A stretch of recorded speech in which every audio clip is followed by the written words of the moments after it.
कौन आपण मैंने सब फोपाड़ी दौरान तो देखी नियंतु पुराना पॉलिथिन को केबे फोपाड़बेनि गोटे डब्बा काटिकी मुझे लंबा लंबा काटिदेची अधारू काटिकी लंबा लंबा काटिदेची पॉलिथिन को सजाड़ी लंबार आम ताकू फोल्डिंग करवा बेस पार्ट को काटिदेक 1.5 इंच चौड़ारे सबतक काटिनेली ये जिते रंगर पॉलिथिन अच्छी से भाया करने ये रंगीन पॉलिथिन को भी मुझे काटिदेली देखूँ से धला और रंगीन सब मिसई काटिदेली आम पॉलिथिन को जॉइंट करवा गोटे पॉलिथिन पाखे आ गए पॉलिथिन छंदी रखीदे सी पूरा बड़ हो रस्सी भाया हो किंतु दुईटा पॉलिथिन को प्रथम जॉइंट करेंगे आग रखिबेनी तापर आम डब्बा भितर गोटे पार्ट रे दुईटा जाक रंग को पुरेबा ऊपर रंग को तल को भिड़ा तल रंग को ऊपर को नवा तापर जो पार्ट रे गोटे रंग पुरेबा आर पार्ट रे आ गोटे रंग पुरेबा एमती धीरे धीरे करिक आपण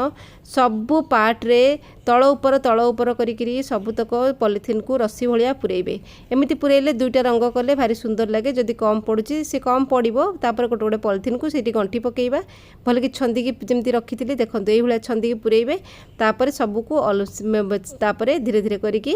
ताकू बुणीबा आउ एथि मोर कलर कम पड़ेगा धड़ा भी नहीं गली बुणी सारा केटे सुंदर टोकेटे होगा ये रंग कागज था ताकू भी बुणीदेली बढ़िया लगे।